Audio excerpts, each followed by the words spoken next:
வணக்கம். நான் உங்கள் காயா ரெடிமேட்ஸின் காயத்ரி சரவணன் ஃப்ரம் திருத்துறைப்பூண்டி. ஏங்க, காயா ரெடிமேட்னு சொன்னாலாம் பெருமையா இருக்காதுங்க. பாலகிருஷ்ணன் பொண்ணு ஒரு விவசாயியோட மகள்னு சொல்றதுல தான் எனக்கு பெருமைங்க. அதனால காயா ரெடிமேட்னு சொன்னா உங்களுக்கு தெரியுங்கிறதுக்காக நான் காயா ரெடிமேட் சொன்னேன். எங்க அப்பாவுக்கு கால் பண்ணேன். எங்க அப்பா ரொம்ப சேடா பேசினாரு. என்னவா இருக்குன்னு உடனே பைக் எடுத்துட்டு வந்தேன். வயல்ல தான் நின்றுட்டு இருக்காரு. வயல வந்து பார்த்தேன். அங்கங்க பயிர் முளைச்சிருக்கு. நல்லா தான் பயிர் வந்திருக்கு. இங்க பாருங்க, பயிர் சூப்பரா வந்திருக்குது எல்லா இடத்துலயும். இது இங்க ஃபர்ஸ்ட் உள்ள வயலுங்க. இந்த இடத்துல எல்லாம் நல்லா வந்திருக்குது. ஸோ செகண்டா உள்ள வயலை போய் பார்ப்போம். அதாவது உங்களுக்கே தெரியாது என்னங்க, உழுதவன் கணக்கிட்டால் உழைப்புக்கு கூட மிஞ்சாதுன்னு சொல்லுவாங்க. அந்த மாதிரி தாங்க இந்த கதையும். வந்தா வரும், போனா போகும்.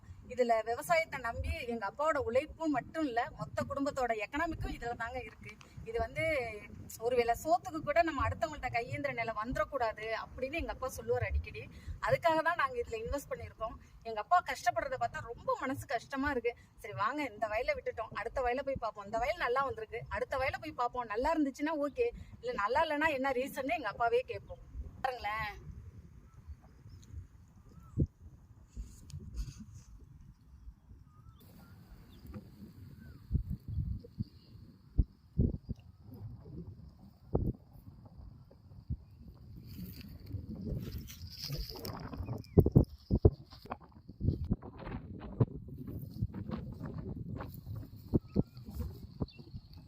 நல்லா இருந்துச்சுங்க.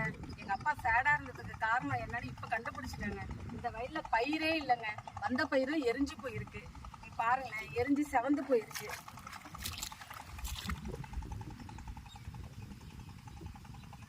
எரிஞ்சு செவந்து போயிருக்கு. அவரோட உழைப்புல இது வரலன்னு ரொம்ப சங்கடப்பட்டு போயிருக்காரு. ஸோ அதான் ரீசன் நினைக்கிறேங்க.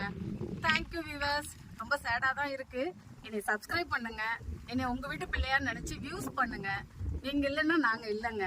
எல்லாத்துலயும் டோட்டலா மக்கள் இல்லைன்னாக்கா யாருமே ஓனர்ஸ் கிடையாதுங்க. தேங்க்யூ.